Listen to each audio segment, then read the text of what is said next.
and you don't want that. All right, everybody. Good morning, good afternoon, good evening, whatever time it is, wherever you are. Welcome once more to another webcast of Alexandra Mayers Live. Sorry I'm a little bit late this evening, but we're just going to jump right into it because there's quite a bit that I would like to discuss in regards to the issue, the rather controversial issue as of late, which stems from the recent, I think it's a Netflix documentary series, but it might be on regular TV also. It's called Hot Girls Wanted Turned On.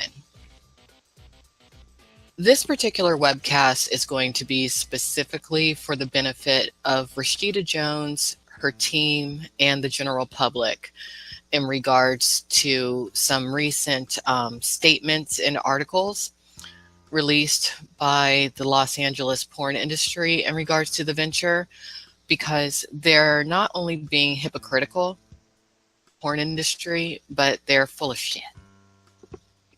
I'm just going to put it right out there like that, because though this particular issue that the porn industry is presenting stems around privacy, that's only a shield. And by the end of this webcast, I will have outlined exactly how it's a shield. And I also plan to go ahead and forward Rashida Jones's production company a bit of documentation in regards to some evidence that they might find useful should anyone in the Los Angeles pornographic industry opt to attempt to sue them. So, let's see, where do I want to begin? Well, I guess I'll begin by going over a couple of articles which were posted on avn.com, and then I'm going to conclude with the response from Rashida Jones' team, which I saw today on variety.com. Now, the first article that I saw on AVN in regards to this was written by Peter Warren, of all people. The article is titled, Hot Girls Wanted Turned Off, the Industry Responds. I'll just read a little bit of it to you. Well, it didn't take long for the porn populace to register a loud and angry answer to the question we posed a week ago about new Netflix docu-series Hot Girls Wanted Turned On. That is, whether it would draw the same fire from industryites as its controversial predecessor. Now, I'm going to stop right there, because the angry answer it's referring to is not from the pornographic industry as a whole. It is specifically from the Free Speech Coalition, or how I like to deem them, the free speech contradiction. Anyone watching the red light subsector of the social media sphere over the last several days almost certainly has witnessed the full-fledged firestorm surrounding the series that has grown at a fever pace since its Friday debut from a number of its subjects, as well as a slew of their peers. Like any mass outcry such as this, some of the grievances ring more valid than others, but they all have one note in common. As New Republic writer Josephine Livingstone astutely capsulized it in a Wednesday column, the documentary displays of lack of interest in its subject's consent. I'm going to stop right there, because the concept of consent and the nerve that Warren had to mention in this article is absolutely ludicrous, especially considering that as of tonight, AVN is showcasing James Dean, a man who another porn star by the name of Stoya has made it known to the public has no idea, or at least didn't for a while, have much of an idea in regards to the subject of consent. The fact is that every day, pornographers routinely manipulate naive, unsuspecting talent into doing things that they normally would not do. a tremendous amount of pornographers immediately turn a blind eye to the topic or the element of consent. So, beautifully written article by Peter Warren. There's no doubt about that. But is it a factual? No, it's not. It's a very twisted and warped article. I'm not going to read much more of this particular article, but this particular piece seems to center around a young woman who, really due to her appearance and being featured in Hot Girls Wanted, was recently named, I think, New Starlet of the Year. So this young woman, her name is Gia Page. She most certainly benefited within the porn industry from being in Hot Girls Wanted. But yet she's complaining, which is not a surprise. But let me just put aside her complaints. Really, her complaints and the complaints of several individuals, it seems, who were attached to this project, which was very, very well done by the lovely Rashida Jones. And for those of you who are not aware of who Rashida Jones is and why I'm frankly astounded as to the pornographic industry's attack on her, is that she is the daughter of music mogul Quincy Jones. Think about it. Maybe I shouldn't be surprised when it comes to the pornographic industry's attack on her, considering that her father is Quincy Jones, because the pornographic industry has a real want to be a part of the music industry. So maybe they feel like this is a doorway for them to force their way in there through intimidation and bullying. But the pornographic industry also has an extensive history of being incredibly racist. And they wouldn't have seen Rashida Jones coming because, you know, she has a face like her mother, but she has the soul of a brother. But I could definitely see the powers that be, especially the individuals attached to the Free Speech Coalition, having an issue, having come into what they consider to be their territory, though in today's marketplace, it realistically no longer is. I really don't even understand why there is a Free Speech Coalition anymore, considering that though they do tout themselves to be the political face, they really don't help anybody but themselves. And I'm not talking about the porn industry. I'm talking about themselves as a coven of jerks. But it seems that Gia Page seems like she's upset that her real name was put out there. And I just find it very interesting that these are elements that this particular article in AVN would have focused on, considering that there was never closure with the Porn WikiLeaks situation.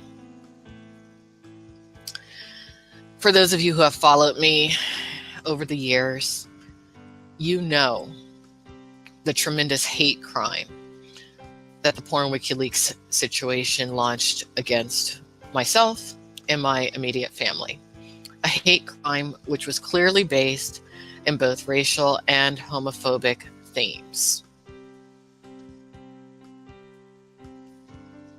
I suppose because Porn WikiLeaks didn't have monetary backing behind it or a Sundance film, AVN and the Free Speech Coalition really didn't seem fit to bring as much attention to the situation as they are Hot Girls Wanted, nor did they see fit to rally the troops to such an extent. But the Porn WikiLeaks situation, for those of you who are not aware of what I'm talking about, was an event which was backed, or at least the face of it, was a porn star by the name of Donald Carlos Sion. This individual, along with his team, decided that they thought it would be quite the money-making venture to release the personal data of hundreds, if not thousands, of adult industry performers.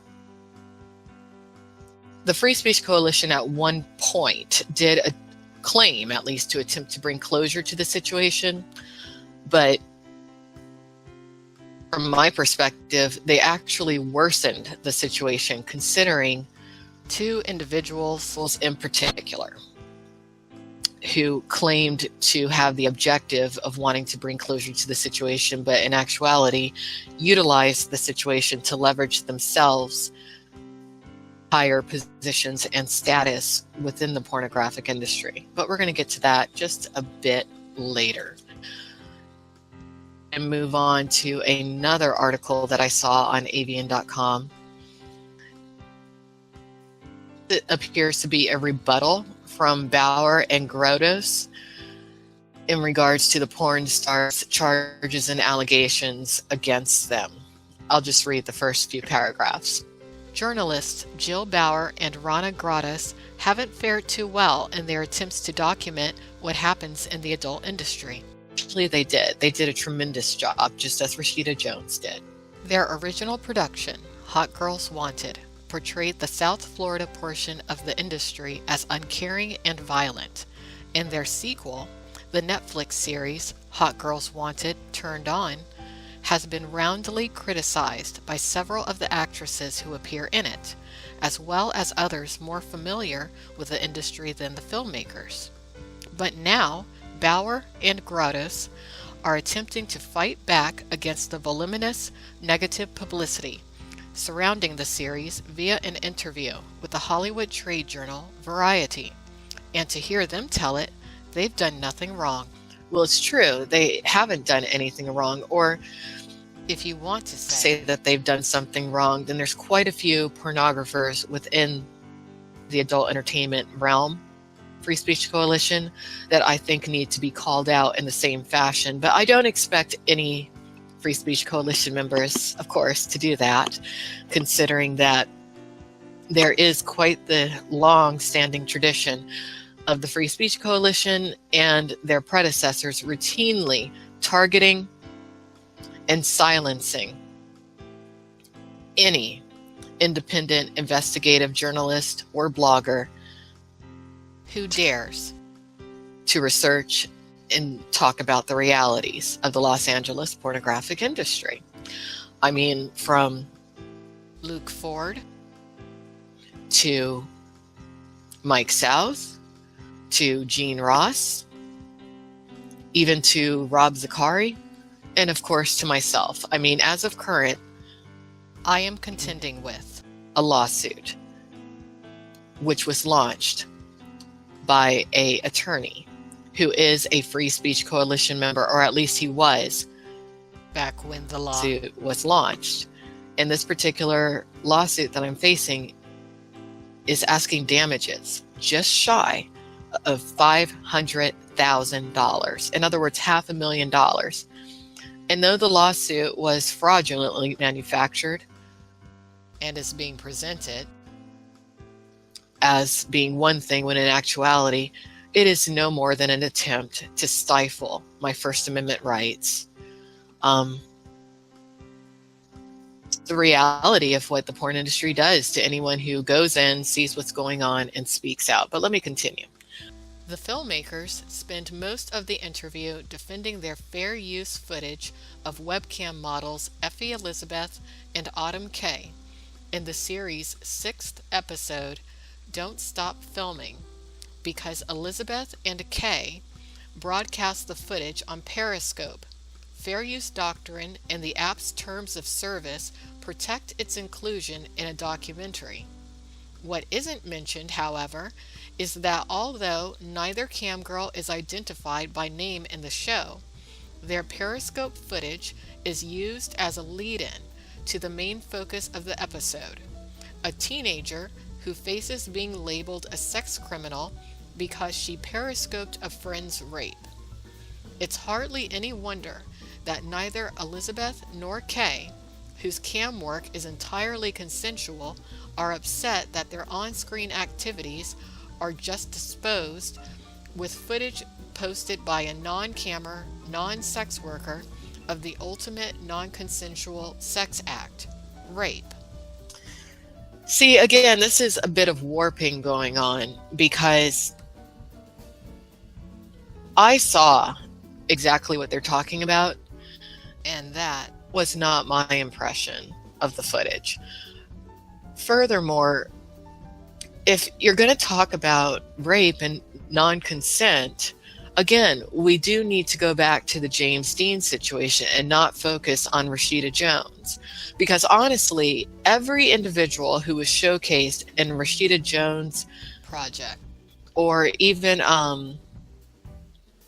Bauer and Gradus's project, because from what I've heard, Rashida Jones was not really involved in this, or even if she was, who cares? Because it's Rashida Jones. If you were included in that project, young men and women who think that you're doing a good thing by teaming up with the FSC to complain and spew negativity about this, you're a damn fool. Because it would be so easy for anyone who is included in a situation to take their presence in this series and utilize it as a launch pad into the world of mainstream entertainment. Because let's keep it real here. The majority of adult entertainers really don't start out wanting to be adult entertainers. They have another dream. And often that other dream is rooted within the world of mainstream entertainment, whether they want to admit it or not. Trust me when I tell you this. I learned this particular thing I'm about to tell you the hard way. If you're going to be an adult entertainer, you got to take accountability for what you do on camera. You can't hide anymore. You don't get, I mean, it's really kind of pointless to even have a stage name. Reason being that, forget porn WikiLeaks. I'm not sure if any of you are aware of this, but .com is essentially the new porn WikiLeaks, because I'd say over 90% of adult entertainment industry performers are listed on imdb.com nowadays, not just via their stage name, real legal name as well. As soon as you go into the porn industry nowadays, expect your real legal name to be attached to the venture. And CEO of the Free Speech Coalition, a woman by the name of Diane Duke, she did touch on that before she stepped down from her position.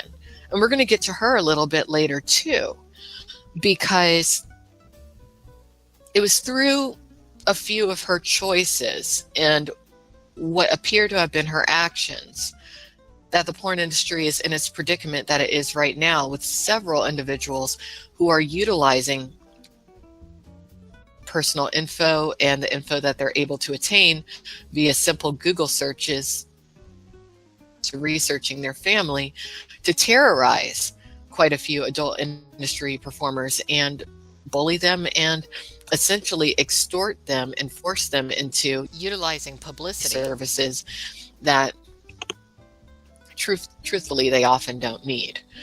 Now let me just skip down a little bit more. Is there anything else I want to read in here? Something Gia Page, the porn industry, and every porn star needs to realize. Really, if I were an attorney and if this ever went to court and if Gia Page were on the stand, one of the first questions I would ask her is, why exactly did you decide to go into the porn industry? Gia Page. Obviously, you are not entirely comfortable with what you're doing. And that's the reality of being an adult entertainer nowadays. If you're going to be an adult entertainer, you need to be perfectly okay with anybody and everybody on the planet Earth knowing it is such a tough pill to swallow. It really is. I mean, going down, it scratches your throat. It really hurts. But it all goes back down to accountability. We all need to take accountability for our actions in life nowadays because there just really isn't any privacy due to the internet. I'm not just talking about adult entertainment. I'm talking about any industry that you go in. If you're going to do something on camera or say something on camera, or even think to yourself you're at the risk of being recorded on camera, you need to be perfectly okay with your real name, your being attached to whatever it is that you're doing. And if you're not okay with it, perhaps you should not be doing it.